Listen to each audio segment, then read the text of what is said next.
It's about the community, right? It's about being able to make friends that have similar interests to you. It's about getting you out of your dorm and out of your classrooms when you're done with your homework, of course, and able to meet people and interact and get more of that college experience and get something at the school that you're proud of being a part of.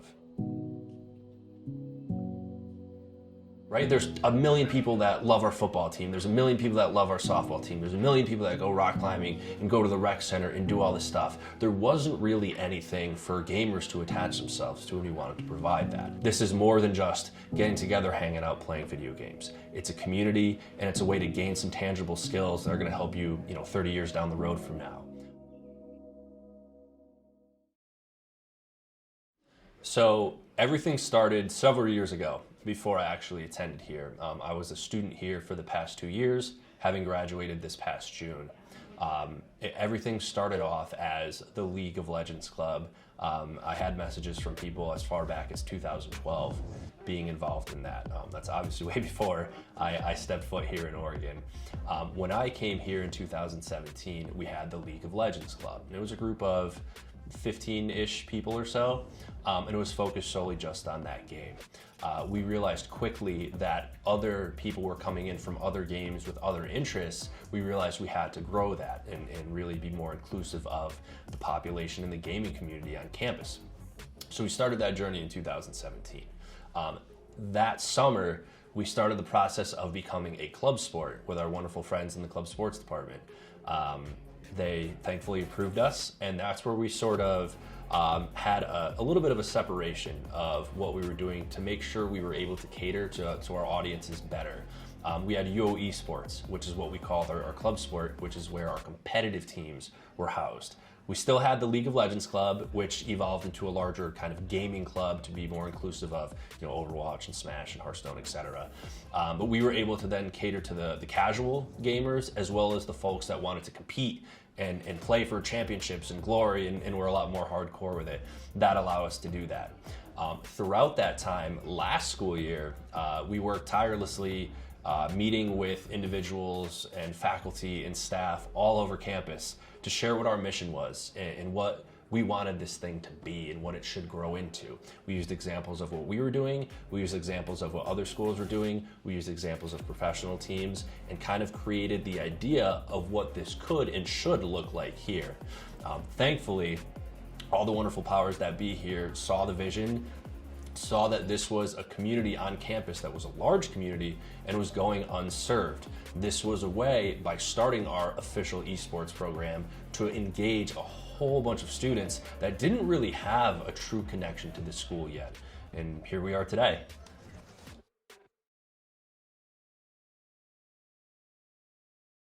I'm very impressed by the idea that the lounge is going to be a place for not just our players to train, but really for it to become a community destination.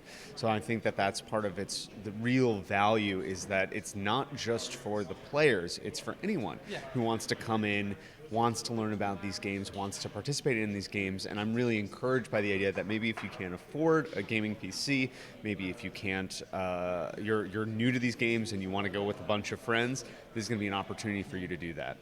I think the accessibility is a huge part of it. Obviously, not everybody, especially as a college student, can afford a gaming PC, which closes you off to a lot of games. I play a ton of Hearthstone, probably because it runs on my MacBook.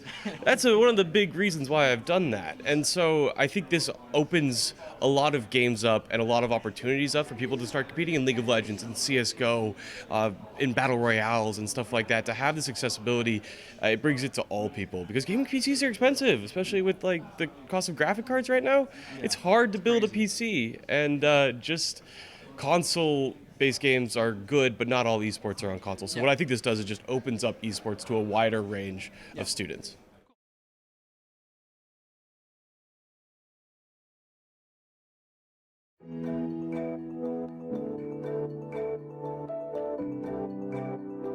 There's a ton of schools that have spaces like that. I mean, kind of the gold standard is UCI, University of Cal Irvine. They have a much larger space than we have. It's got like 70-something computers in it and all sorts of stuff. That's the top of what we can do. Our space isn't quite the size of that. Boise State again has another huge space that was put together extremely well. Utah has a huge space that was put together. Cal Berkeley, UW. I mean, there's so many schools that have similar to what we're trying to do, but we want to put our own spin on it. We want to put this in alignment with the rest of the university and have it be congruent with all the other programs are doing here. Even the imaging that we're using is very on brand to Oregon as a state, as well as the University of Oregon.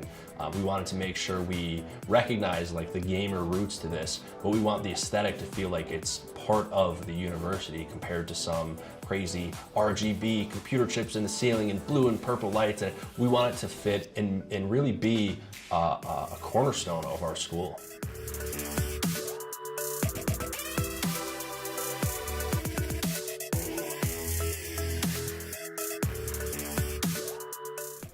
So I think the biggest thing that these events do is, first of all, they're a testament to how far universities have come on the esports front, especially UO. And what I think it does is it educates people about all the jobs across esports, because it's not just playing games, but there's all these different opportunities for journalists, for marketing, for advertising, business development, at sports clubs. So esports is really a wide-ranging opportunity, and any different job you wanted to go into in the business or J school, you could do that in esports. So I think these events help educate students that esports is this wide-ranging industry, and there's a lot of opportunity in it across the board.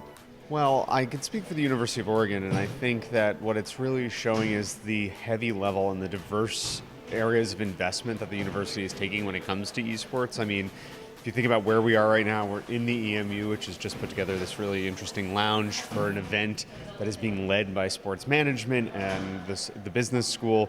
You have folks like myself speaking about the relationship between esports and journalism.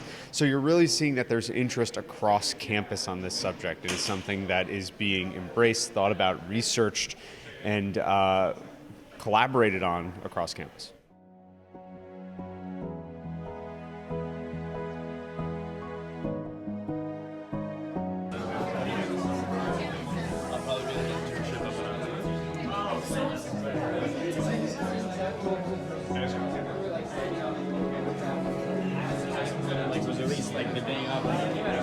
Having a that's why we had done that.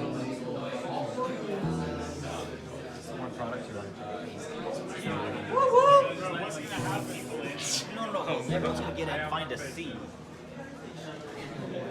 Have fun and welcome to the Esports Lounge. We're open for business.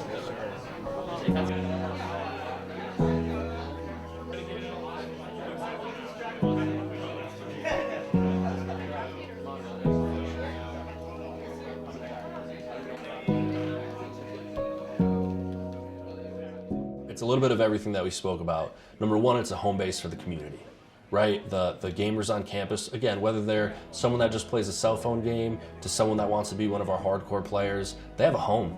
They have a place they can go to in between classes, after classes, on the weekends, that they can go, hang out, relax from the stress and rigors of college, and make some friends while they're at it. Find people that play the same games as them. Find people that maybe introduce them to other games. It's a way to escape from society that throws all sorts of different labels on you. Gaming kind of makes a lot of that go away, right? Gaming is a release for a lot of people, and something that in academia now they're looking at as an enhancement rather than a detractor of success. Because it's so ingrained in mainstream society now. It's gonna help our varsity teams. Any team for anything, it's way better to be sitting next to your teammates than communicating remotely, right? They're gonna be able to sit next to each other, play together, and it'll be a lot more organized, more structured. They can do film review together, they can do their scrimmages together, and of course do their games together. Again, we spoke about the academic stuff. Now the professors, instead of firing off emails back and forth, they can just come down and observe live. Everything that we spoke about already, it's really gonna solidify what we're doing and give us a cornerstone of what we can base our mission and our objectives around. It's so much fun to talk about. It's so cool. It's so exciting because of the energy around it, not just from me, but from everybody, from the staff, from the faculty, from the students, from the community, from everyone. There's so much energy and so much positivity and momentum behind what we're doing. It's unbelievably exciting, and I'm excited for the future. I can't wait.